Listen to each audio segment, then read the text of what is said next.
Action. Hey, what the fuck? Welcome back to Spin on These, our little series where we give quick answers to the frequently asked questions we get. So what's today's fact? It is, what the hell's that? If you ordered a set of our multi-axle dual braking disc hub built wheels, then you will receive your rear axle inside a little polythene bubble bag like this. And when you look at your rear wheel, the hub will look like that. It'll have no axle in it. We do that for a very good reason. We ship the wheels like that around the world because it's much safer. It tends to be that if a box gets mistreated in handling anywhere between us and you, it'll be the rear axle that takes the beating. So we remove that before we ship the wheels. And so the first thing you've got to do when you receive your new wheels is install the rear axle. It's really easy. We're going to show you how right now. Take it out of the bag. There'll probably be some other parts in there like rim tape and the front axle adapters. If you ordered quick release axles or if you ordered through axles, those will be the axles that you receive. This one here in particular is a SRAM XDR 12-speed driver on a 142 by 12 rear axle. So you'll see this is loose, okay? It's just done up very few turns, and there's a little sticker on here, and this little sticker is just to warn you that there is a elastic band. This elastic band is holding in the pulls. If you come and have a look here, I just pulled it off, but you should be much more careful than I was, because see these pulls here, they have tiny little springs in each one. These are the drive pulls. These engage with the ratchets in the hub. That's these things here, these ratchet teeth, and they provide the ability to freewheel, and they provide the ability to drive your bike forwards. So you just have to be careful when you remove that little band that you don't pull these pulls, out of position. If you do, there's a danger that the little spring that's inside it will pop out. It'll go somewhere down the back of a crack or a sofa or a carpet, and you'll never find it again. And then your free wheel will not work as efficiently. Anyway, first thing to note when you've taken that off is there should be a washer on the axle somewhere. It's up here right now. Normally this washer, it'll be stuck to the rear bearing on the Freehub, but just make sure that is there.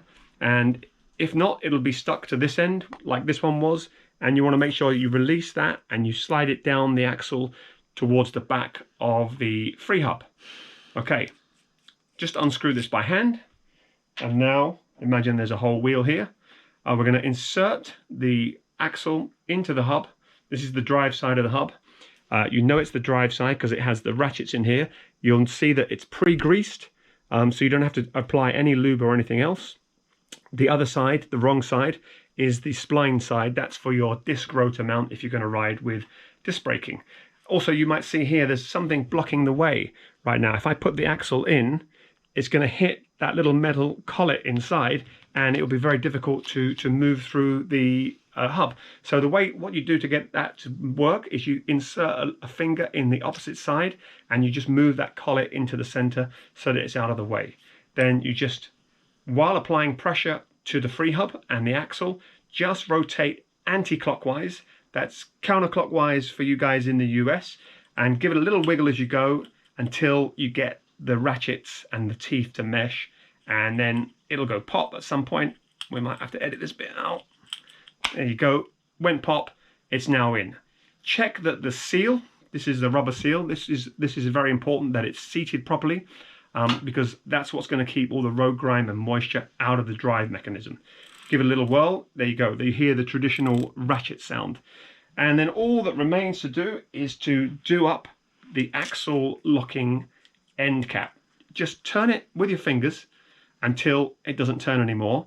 And then at that point, if this was a quick release axle, you would need to use 2 5mm hex wrenches.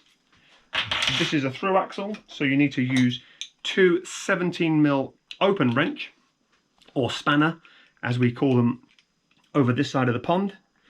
And you're going to put those on either end of the axle, and then you just have to cinch it tight. You don't have to do anything like even maybe a 1/28 or a 256th of a complete turn. You're just going to cinch it, and that's it. Any tighter than that, and you're going to put undue pressure on the bearings, you're going to wear the bearings out much faster. So that is it. That's how you install your axle. It's really easy. If you wanted to do some maintenance on your hub, for example, clean this out after a wet winter, you just do the opposite, remembering to take care of the pull teeth when you pull that out, and remembering to clean out all the grime and re-lube using a Freehub specific grease. General bike grease is no good for the Freehub. You need a very light and very lubrificant Freehub specific grease. We usually use Shimano Dura Ace Freehub grease. Another great grease, harder to get hold of, is Chris King Ring Lube or Ring Drive or something like that. Those are the two I recommend. Thanks for watching. Thanks for asking the question. Don't forget to do all the gubbins down below, all the blah blah. And hey, why not buy a pair of wheels from us? We're still here, we're still making them, even though we're in the middle of lockdown right now. It's 2020. Thanks for watching. Thanks for riding.